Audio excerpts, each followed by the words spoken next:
Welcome to stockforexcourse.com speedearning.com। Zero loss option trade android app आप download कर ही लिए होंगे। आज के इस वीडियो में हम ऑप्शन को एबीसीडी से समझने वाले हैं। बहुत सारे लोग ऑप्शन ट्रेडिंग में बहुत इंटरेस्टेड हो रहे हैं और ऑप्शन को समझना चाहते हैं, पर उनको बहुत टिपिकल सा लगता है। तो आखिर क्या है ऑप्शन? जब आप कॉल पुट बाइंग की बात करते हैं, कॉल पुट क्या चीज़ है, ये हम यहाँ पे समझ रहे हैं। देखिए, ऑप्शन आते हैं डेरिवेटिव्स के अंतर्गत। डेरिवेटिव में फ्यूचर्स भी आते हैं और ऑप्शन की ट्रेडिंग भी आती है।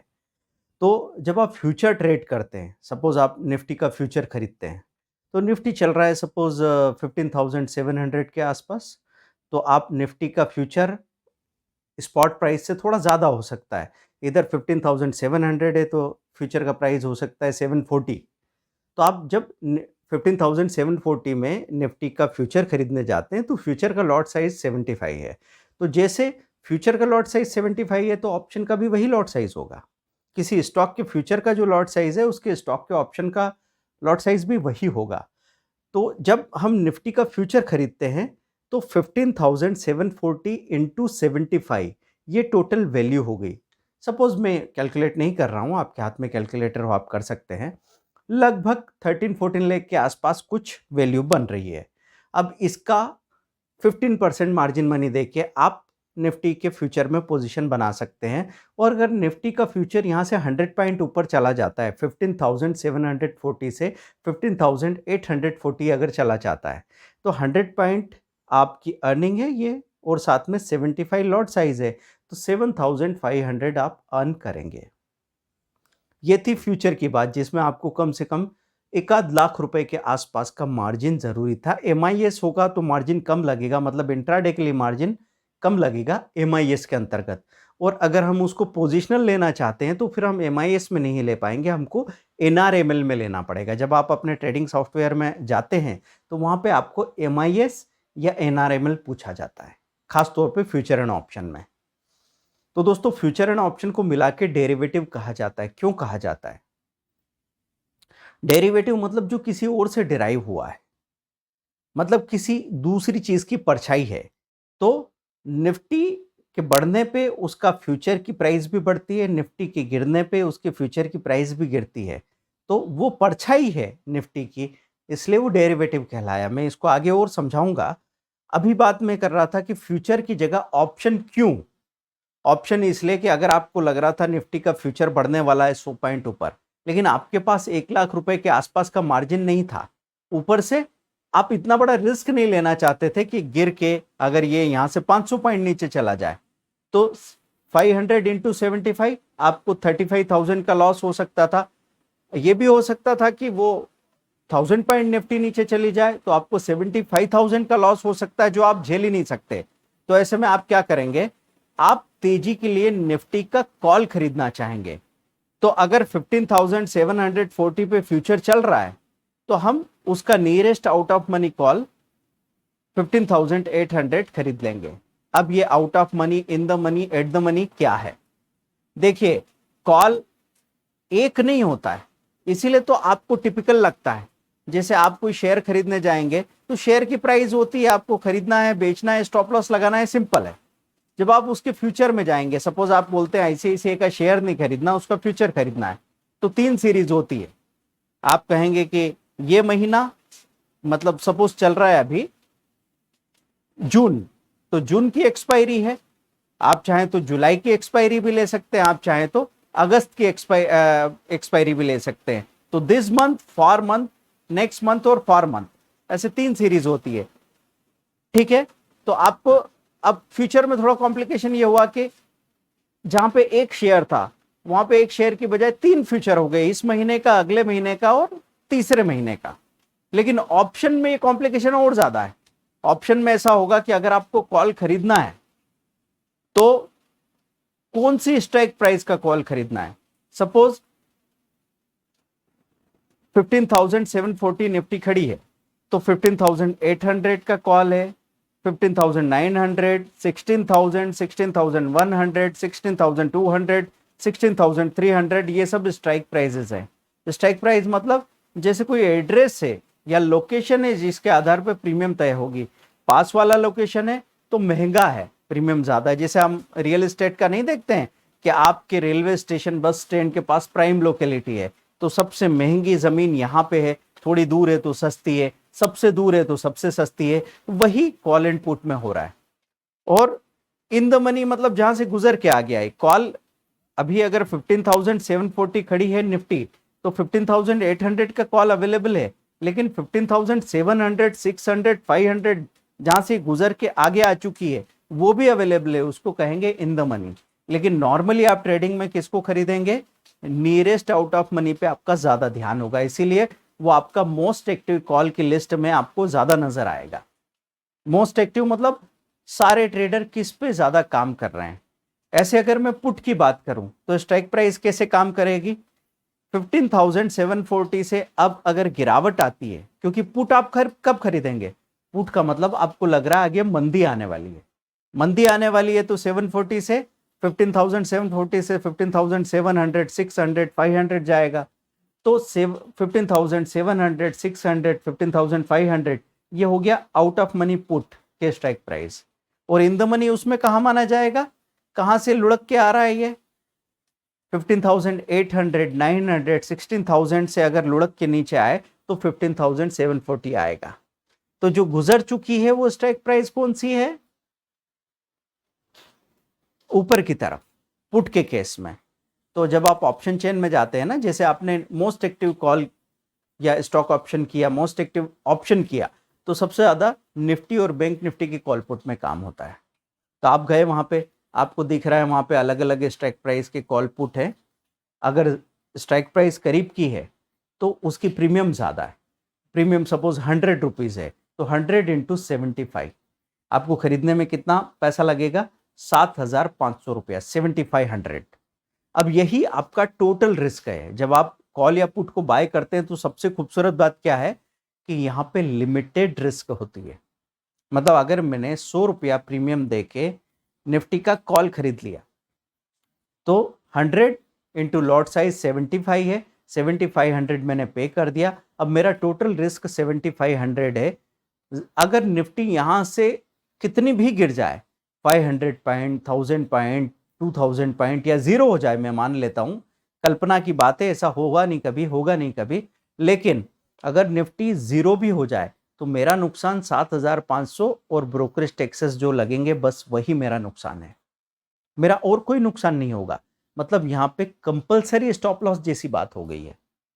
तो जब आप कॉल को बाय करते हैं तो लिमिटेड रिस्क है। वैसे आपको मंदी लग रही है, आपको लग रहा है कि निफ्टी यहां से लुढ़क के नीचे जाएगी, नीचे की तरफ बाजार में गिरावट आने वाली है, तब आपको लगा मैं पुट खरीदूं, तो पुट को भी आपने वैसे समझो 150 की प्रीमियम देके बाय किया। 150 इंटू 75 टोटल कितना पैसा लग गया? 10,500, 11,000 के आसपास आपका पैसा लग जाएगा। अब वो आपका टोटल रिस्क वही 11,000 रुपए है। अब यहां से निफ्टी एकदम भाग के बहुत ऊपर चली जाए तो आपको कोई नुकसान नहीं होगा, आपको नुकसान 11,000 ही होगा मैक्सिमम। ठीक है, तो 11,000 से ये लुढ़क के 9,000 आ जाएगा, आप वहां पे बाहर निकल सकते हैं। जब 11,000 की वैल्यू 7,000 आ जाएगी वहां पे आप निकल सकते हैं। मतलब 150 की प्रीमियम पे आपने खरीदा तो आप 140 का स्टॉप लॉस लगा सकते हैं, आप 120 का स्टॉप लॉस लगा सकते हैं, जो चाहे आप कर सकते हैं। तो दोस्तों फिर फायदा क्या? फ्यूचर और ऑप्शन का कंपैरिजन अगर मैं करूं कि मैं निफ्टी को अगर शॉर्ट सेल करता, समझो किसी ने निफ्टी को 15,400 पे शॉर्ट सेल कर दिया ये सोच के कि अब गिरावट आएगी, और सभी बिजनेस चैनल बात करते रहते हैं ऐसे मौके पे कि शायद 15,000 चला जाएगा, शायद 14,500 चला जाएगा। तो ऐसे में लालच आता है कि यार अगर 500 या 1000 पॉइंट गिर गया तो मुझे सीधा 30,000 या 70,000 रुपए का प्रॉफिट हो जाएगा। आपने फ्यूचर को शॉर्ट कर दिया, अब फ्यूचर वहां से सीधा भागा 16,000 आ गया। आपने जहां शॉर्ट सेल किया था फ्यूचर को वहां से 600 पॉइंट ऊपर, तो 75 इंटू 600 इतना नुकसान आपको हो रहा है। तो नुकसान बड़ा हो गया। इसके बजाय अगर आपने पुट खरीदा होता तो आप बेहतर स्थिति में होते। आपने अगर 100 रुपीज का पुट खरीदा होता, अगर आपकी दिशा में गिरावट होती तो 100 से वो 200, 300, 500 हो जाता। अगर आपसे अपोजिट डायरेक्शन में जाता तो 100 से 80, 70, 50 होके जीरो हो जाता और आपका लॉस वहीं पे रुक जाता। अब खूबसूरत बात क्या है कि जहां पे एक तरफ निफ्टी का फ्यूचर खरीदने में हमको लगभग 1 लाख रुपए का मार्जिन लगता है। वहीं पे अगर आप निफ्टी की कॉल और पुट दोनों को खरीद लो और समझो कि आपने 100 रुपीज प्रीमियम देके कॉल खरीदा, 100 रुपीज प्रीमियम देके पुट खरीदा, या 150 प्रीमियम देके कॉल, 150 प्रीमियम देके पुट खरीदा, तो 10,000 रुपया लगभग इधर लग रहा है, 10,000 उधर लग रहा है, लगभग 20,000 रुपए में तो आप दोनों तरफ की पोजीशन लगा के सो सकते हैं। अब आप अगले 10 दिन के लिए, आपको यही डाउट है कि या तो यहां से गिरेगा तो बहुत नीचे चला जाएगा, या तो यहां से भाग के बहुत ऊपर चला जाएगा, तो दोनों ही केसेस में आप सेफ रहेंगे। लेकिन हाँ, ध्यान रखें, आप ये मत समझना कि जब तेजी में सेफ है, मंदी में सेफ है तो खतरा ही नहीं है। खतरा है। कॉल पुट में अगर आपने कॉल पुट दोनों खरीद के रखे हैं, न तो तेजी आए और न मंदी आए और वहीं के वहीं घूमता रह जाए अगर निफ्टी, तो फिर आप कॉल पुट दोनों के प्रीमियम कम हो जाएंगे। आपने जो 150 का कॉल, 150 का पुट, टोटल 300 का प्रीमियम पे किया है, वो धीरे धीरे घटते घटते 150 से 130 रह गया, दूसरा 150 से 120 रह गया, आपको टोटल 250 देखने को मिल रहा है।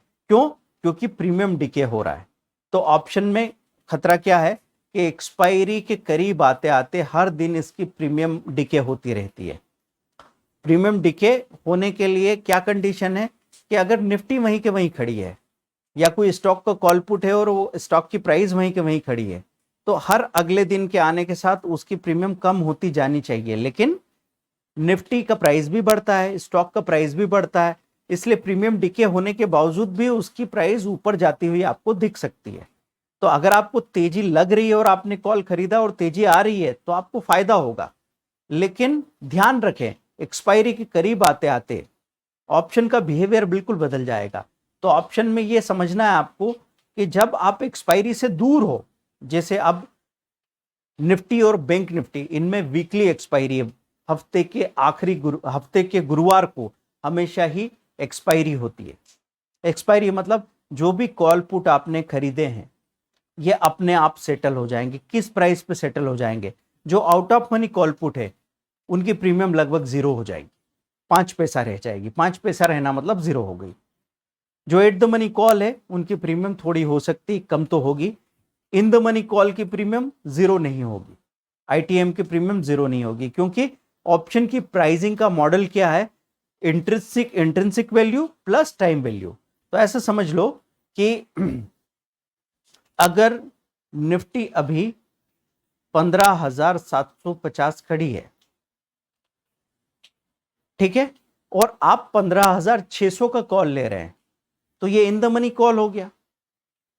आउट ऑफ मनी तो 15,800 होता है ना, 15,800, हम 15,600 ले रहे हैं, तो इसमें इंट्रिंसिक वैल्यू है 150 पॉइंट की, तो 150 पॉइंट इसका इंट्रिंसिक वैल्यू हो गया। और बाकी टाइम वैल्यू मिला के हम समझे टाइम वैल्यू 100 रुपए है, तो 150 प्लस 100 250 रुपीज अभी प्राइस है। लेकिन जैसे जैसे दिन गुजरते जाएंगे तो ये 250 से टाइम वैल्यू घट के 100 से 80, 80 से 70, 70 से 50, 50 से बहुत तेजी से 30, एक्सपायरी के करीब बहुत तेजी से टाइम वैल्यू नीचे जाने वाली है। तो आपकी इंट्रिंसिक वैल्यू, अगर निफ्टी भी गिरेगी तो इंट्रिंसिक वैल्यू भी गिरेगी, है ना, और आपका कॉल का प्रीमियम गिरेगा। लेकिन टाइम वैल्यू की वजह से तो तब भी गिरेगा जब निफ्टी वहीं के वहीं खड़ी है और एक्सपायरी के लिए दिन कम होते जा रहे हैं, तो वहां पे आपका टाइम वैल्यू घटता चला जाता है। तो दोस्तों, मैं अभी आपके लिए थोड़ा टिपिकल हो सकता है, तो आपको एक काम करना होगा कि आप जाएं NSEindia.com पे 7 दिन का, 15 दिन का हिस्टोरिकल प्राइस देख सकते हैं। तो निफ्टी और बैंक निफ्टी में आपको हिस्टोरिकल प्राइस कौन सा देखना है? 7 डेज का, क्योंकि यहाँ वीकली एक्सपायरी है। और स्टॉक ऑप्शन में आखिरी महीने के आखिरी गुरुवार को एक्सपायरी होती है ना। तो स्टॉक ऑप्शन के मामले में भी अगर आपको ऐसा लगता है कि ICICI बैंक गिरते गिरते बहुत नीचे आ गया, अभी सबने IT सेक्टर को देखा था कि गिरते गिरते TCS, विप्रो, इन्फी सब नीचे आ चुके थे। अब वो माउथ वाटरिंग प्राइस दिख रही थी कि चलो 3200 रुपये का हो गया TCS, ले ले क्या यहाँ पे। लेकिन डर भी लगता था, क्या भरोसा 3,000 हो जाए तो, और पैसा भी इतना लग रहा है कि अगर मैं 100 शेयर लेने जाऊंगा तो 3,20,000 रुपये लग जाएंगे। तो ऐसे में आपने कॉल और पुट का कॉम्बिनेशन बनाने को सोचा, ये हो सकता है, या फिर अकेला कॉल खरीदने के बारे में सोच सकते हैं। तो आप वहाँ पे आप सोच लेंगे कि भाई मैं इतना कैपिटल एंगेज करने को तैयार हूँ। अगर आपको लग रहा है कि 3300 का कॉल लेता हूँ तो उसकी प्रीमियम सपोज 100 रुपये है और उसका लॉट साइज सपोज 300 है, तो 30,000 रुपये का इन्वेस्टमेंट है। आपको लगता है आपके पास 30,000 रुपये नहीं है, तो आप उसके बाद वाली स्ट्राइक प्राइस देखेंगे 3400, वो कितना है, वो 60 रुपीज़ का, 60 इंटू 300 18,000 में काम हो जाएगा। और 10,000 का कोई पुट भी रख लें, क्या भरोसा, बाजार अगर अचानक से यहाँ से बहुत तेज़ी से नीचे चला जाए तो मेरा कॉल तो आधा हो जाएगा, तो मैं उसको बर्दाश्त नहीं कर पाऊंगा। ऐसे में अगर पुट भी पास में है तो वो पुट बढ़ जाएगा, तो कॉल की गिरावट में मुझे तसल्ली मिल जाएगी। मतलब आपको कॉल में 10,000 का नुकसान दिख रहा है और आपके पुट में से आपको 7-8 हज़ार रुपये रिकवर हो रहे हैं, तो आप ज़्यादा घबराओगे नहीं। इसलिए लॉन्ग स्ट्रेंगल बनाए जाते हैं। मैंने ऑप्शन की कई स्ट्रेटेजीज होती है, उसमें होते हैं कॉल पुट दोनों खरीदे तो ये लॉन्ग स्ट्रेंगल है, कॉल पुट दोनों राइट किए मतलब बेच दिए, दोनों कॉल और पुट दोनों को बेच दिया, तो ये कहलाता है शॉर्ट स्ट्रेंगल, है ना। आउट ऑफ मनी को अगर बेचा है तो शॉर्ट स्ट्रेंगल। फिर इसमें स्प्रेड भी बनता है, एक कॉल को खरीद के अगले कॉल को बेचने से भी एक हेजिंग हो जाती है। तो आपको दोस्तों ऑप्शन में बहुत कुछ सीखना होता है। ऑप्शन में खास तौर से टाइम डिके सीखना होता है, ऑप्शन का बिहेवियर डे बाय डे आप सीखेंगे तभी जाके आप सही काम कर पाएंगे। अब बैंक निफ्टी का लॉट साइज क्या होता है, बैंक निफ्टी का लॉट साइज 25 है, तो 25 लॉट साइज है, तो फिर उसकी प्रीमियम कहीं आपको देखेंगे तो ज़्यादा देखने को मिलेगी, आपको प्रीमियम दिखेगी 500 रुपीज़। तो 500 इंटू 25 कितना हो गया, 12,500 रुपये के आसपास। तो आप उतना एंगेज करके और बैंक निफ्टी के कॉल पुट को खरीदते हैं, लेकिन ध्यान रखें निफ्टी और बैंक निफ्टी के कॉल पुट को खरीदने में आपको कम बार पैसा मिलेगा और इनको राइट करने में ज़्यादा बार पैसा मिलेगा। लेकिन ध्यान इस बात का रखें कि जब आपको ऑप्शन राइटिंग करेंगे तो जो प्रॉफिट मिलेगा वो छोटा छोटा होगा, लेकिन ऑप्शन राइटिंग में जो लॉस होगा वो अनलिमिटेड होगा। क्योंकि कॉल पुट में तेजी करने के लिए आप कॉल खरीद सकते हैं और कॉल से मंदी करना है तो कॉल को राइट कर सकते हैं। मंदी करने के लिए आप पुट खरीद सकते हैं, लेकिन आप पुट से तेजी करना है तो आप पुट को राइट कर सकते हैं, मतलब पुट को शॉर्ट सेल कर सकते हैं। तो फिर आपका सवाल यह है कि सर कॉल को खरीदना कब है और उसको राइट कब करना है। देखो एक्सपायरी में अगर काफी समय बाकी है तो मैं कहूंगा आप कॉल या पुट को खरीदने पे ध्यान दीजिए, और अगर एक्सपायरी को कम समय बाकी है तो फिर मैं कहूंगा आपको कि तेजी के लिए कॉल खरीदने की बजाय आप पुट शॉर्ट क्यों नहीं करते, पुट को राइट क्यों नहीं करते। ऐसे ही अगर एक्सपायरी में काफी दिन बाकी है, स्टॉक ऑप्शन की बात कर लूं, इसको डिटेल में आगे मैं समझाऊंगा अभी। सही, एक सीरीज है जिसमें लगातार हम ऑप्शन आपको समझाते रहेंगे। तो समझो आपको ऐसा लग रहा है कि गिरते गिरते बैंक निफ्टी या आईसीआईसीआई बैंक काफी नीचे आ गया है, आपने देखा कि वो सीधा 690 से 630 आ चुका है, और अब आपका मन कहता है कि वापस ये 650 670 जाने वाला है। लेकिन क्या करें, एक्सपायरी मंथली आ रही है, अब स्टॉक ऑप्शन में तो मंथली एक्सपायरी होती है। तो अब आपको ये नजर आ रहा है कि 27 को एक्सपायरी है, इस महीने की 27 को सपोज एक्सपायरी है, और 25 को हम कोई लग रहा है कि हमको आईसीआईसीआई का कॉल खरीदना चाहिए, लेकिन डर लग रहा है इस बात से कि कॉल अगर खरीदेंगे तो उसकी प्रीमियम अगर आईसीआईसीआई के बढ़ने पे ऊपर जाएगी भी सही, तो एक्सपायरी की वजह से बहुत तेजी से सेलिंग आएगी, वो टिक नहीं पाएगा। तो एक तरीका ये है कि मैं अगली बार की अगले महीने की जो कॉल है उनको खरीदने जाऊं, लेकिन उसकी प्रीमियम डबल है।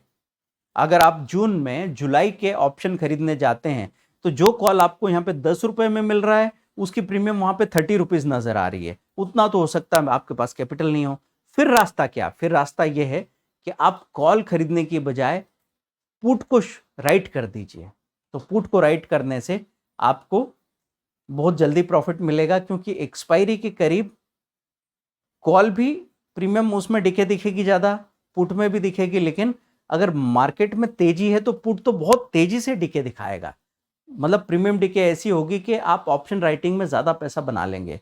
तो दोस्तों जो बातें मैं कर रहा हूँ ये एकदम से आपको समझ में नहीं आएगी। अगर ऑप्शन में आपको ऐसा लगता है कि सर ये स्ट्राइक प्राइस, ये प्रीमियम, लॉट साइज और टाइम डिके ये सब एकदम से समझ नहीं आ रहा, तो स्वाभाविक बात है, जब हमने भी ऑप्शन ट्रेडिंग शुरू की थी तो हमको 1-2 साल लग गए इसकी सारी चीज़ों से फेमिलियर होने में। तो ऑप्शन में शुरू में आपको चीज़ें समझ में नहीं आती है तो घबराने की ज़रूरत नहीं है। जितना आप आंकड़ों के साथ चीज़ों को देखने की कोशिश करेंगे उतना आपको अच्छे से समझ में आएगा।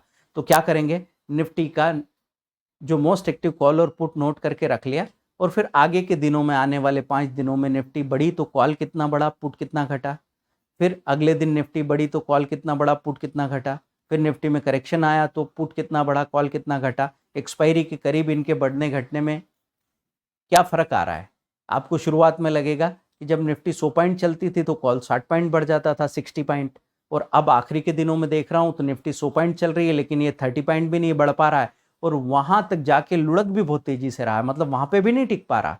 तो ये सब कुछ अगर 2 महीने तक कोई ऑप्शन का ऑब्जर्वेशन कर ले तो आने वाले 40 सालों तक लगातार ऑप्शन आपको पैसा देगा। लेकिन ईमानदारी रखिए अपने अंदर, अगर आप ऑप्शन में समय नहीं देना चाहते, हर एक बिजनेस के बारे में मैं आपसे कहता हूँ, पहले समय लगाइए, बाद में पैसा लगाइए। लेकिन जितने भी लोग शो ऑफ करना चाहते हैं और कच्चा पक्का खाना चाहते हैं, वो क्या करते हैं, आके सीधा 5 लाख रुपया मार्केट में डालते हैं और गलतियां करते हैं, क्योंकि उनको नहीं पता कि यहाँ होता क्या है। तो जब तक उनको पता लगता है यहाँ क्या होता है, तब तक उनका पैसा खत्म हो चुका होता है।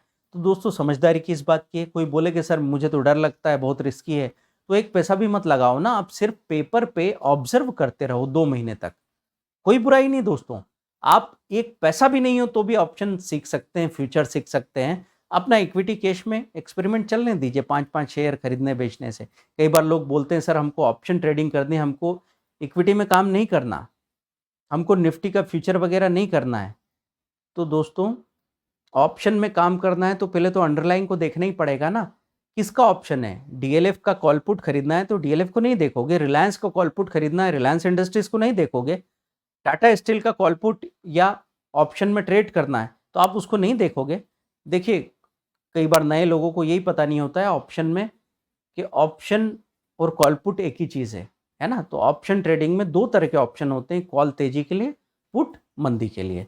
दोस्तों ये वीडियो आपको कैसा लगा, कौन कौन सी चीज़ें हैं जो आप हमसे जानना चाहते हैं, कौन से क्वेश्चन हैं जो अभी तक आपके दिमाग में अनसुलझे हैं, आप जितने पॉइंट वाइज 1 2 3 ऐसे 3-3 क्वेश्चन कमेंट में डालिए और हम उस पर आपको वीडियो देंगे डिटेल में समझाते हुए, ये हमारा वादा है।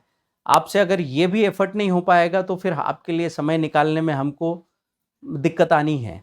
तो क्या आपका क्या अनुभव रहा, आपको ये सीखने में मदद मिली नहीं मिली, ये बताइएगा मुझे। और ऑप्शन की कौन कौन सी स्ट्रेटेजीज़ हैं जिनको आप पहले देखेंगे हमारे वीडियोज़ में और दोबारा सुनना चाहते हैं, दोबारा समझना चाहते हैं, हमसे बात कीजिए। कमेंट आपका ज़रूर चाहिए, अगर इसमें कम से कम 200 कमेंट आएंगे तो ही मैं अगले वीडियो के लिए समय निकालूंगा। Thank you very much.